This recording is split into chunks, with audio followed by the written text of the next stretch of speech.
حضرت عمر فاروق رضی اللہ عنہ کا نام سنتے ہی ذہن میں عدل و انصاف کی وہ تصویر آتی ہے جو تاریخ میں کہیں اور نظر نہیں آتی۔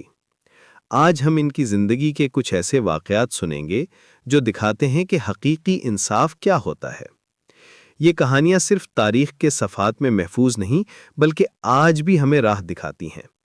پہلی کہانی ایک عام آدمی کی ہے جو خلیفہ وقت کے خلاف شکایت لے کر آیا۔ حضرت عمر رضی اللہ عنہ اس وقت مسجد نبوی میں بیٹھے تھے۔ وہ شخص کہنے لگا کہ امیر المومنین، آپ نے ہم سب کو ایک ایک کپڑا دیا ہے لیکن خود 2 کپڑے پہنے ہوئے ہیں، یہ کیسا انصاف ہے؟ لوگ حیران رہ گئے کہ کوئی خلیفہ سے اس طرح کیسے بات کر سکتا ہے۔ لیکن حضرت عمر رضی اللہ عنہ نے بالکل سادہ انداز میں اپنے بیٹے عبداللہ کو آواز دی۔ عبداللہ آئے تو انہوں نے کہا کہ بیٹا بتاؤ کہ میں نے یہ دوسرا کپڑا کہاں سے لیا ہے؟ عبداللہ نے کہا کہ ابا جان، آپ کا قد لمبا ہے اس لیے میں نے اپنا حصہ آپ کو دے دیا تاکہ آپ کا لباس مکمل ہو سکے۔ یہ سن کر وہ آدمی شرمندہ ہو گیا اور کہنے لگا کہ اب بولیے امیر المومنین۔ یہ واقعہ دکھاتا ہے کہ حقیقی رہنما وہ ہوتا ہے جو سوال کا جواب دینے سے گھبراتا نہیں۔ حضرت عمر رضی اللہ عنہ نے نہ تو غصہ کیا نہ اپنا رعب جمایا بلکہ صبر سے وضاحت کی۔ آج کے دور میں جب لوگ تنقید سننا پسند نہیں کرتے، یہ واقعہ ہمیں سکھاتا ہے کہ جواب دہی کتنی اہم ہے۔ دوسری کہانی مصر کے گورنر عمرو بن عاص کے بیٹے کی ہے۔ ایک مصری نوجوان کے ساتھ گھوڑ دوڑ میں اس کا مقابلہ ہوا۔ جب مصری جیت گیا تو گورنر کے بیٹے نے غصے میں اسے مارا اور کہا کہ میں شریف زادے کا بیٹا ہوں۔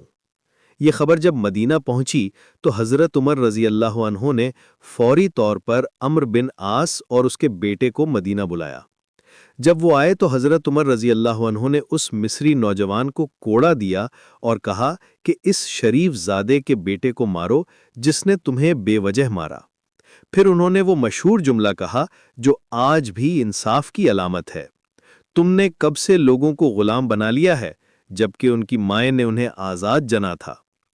یہ واقعہ بتاتا ہے کہ اسلام میں کوئی طبقاتی نظام نہیں، امیر ہو یا غریب، حاکم ہو یا رایا، سب کے لیے قانون برابر ہے۔ آج جب ہم دیکھتے ہیں کہ طاقتور لوگ قانون سے اوپر سمجھتے ہیں خود کو، تو یہ کہانی ہمیں یاد دلاتی ہے کہ حقیقی انصاف کیا ہوتا ہے۔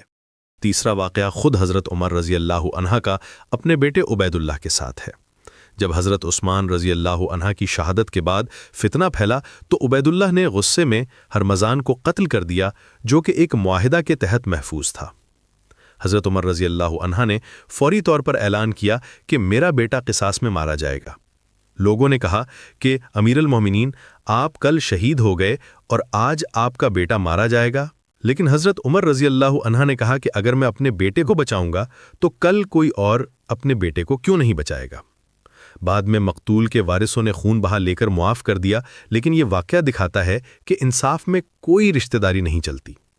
چوتھی کہانی ایک یہودی بوڑھے کی ہے جو بھیک مانگ رہا تھا۔ حضرت عمر رضی اللہ عنہ نے اسے دیکھا تو پوچھا کہ تم کیوں بھیک مانگتے ہو؟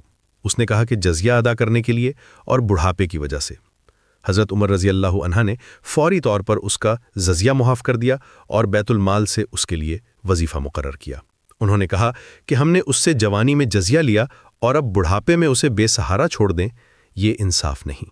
یہ واقعہ دکھاتا ہے کہ اسلامی ریاست میں غیر مسلموں کے ساتھ کیا سلوک ہوتا تھا۔ آج جب مذہبی تعصب عام ہے، یہ کہانی ہمیں سکھاتی ہے کہ انسانیت سب سے بڑا مذہب ہے۔ پانچویں کہانی ایک عورت کی ہے جو رات کے وقت اپنے بچے کو دودھ پلا رہی تھی اور کہہ رہی تھی کہ بیٹا دودھ میں پانی ملا دو، عمر کو کیا پتہ چلے گا؟ اس کی بیٹی نے کہا کہ امی اگر عمر کو پتہ نہیں تو اللہ کو تو پتہ ہے۔ یہ بات حضرت عمر رضی اللہ عنہ نے سنی جو رات کے وقت شہر کا مشعل راہ ہیں۔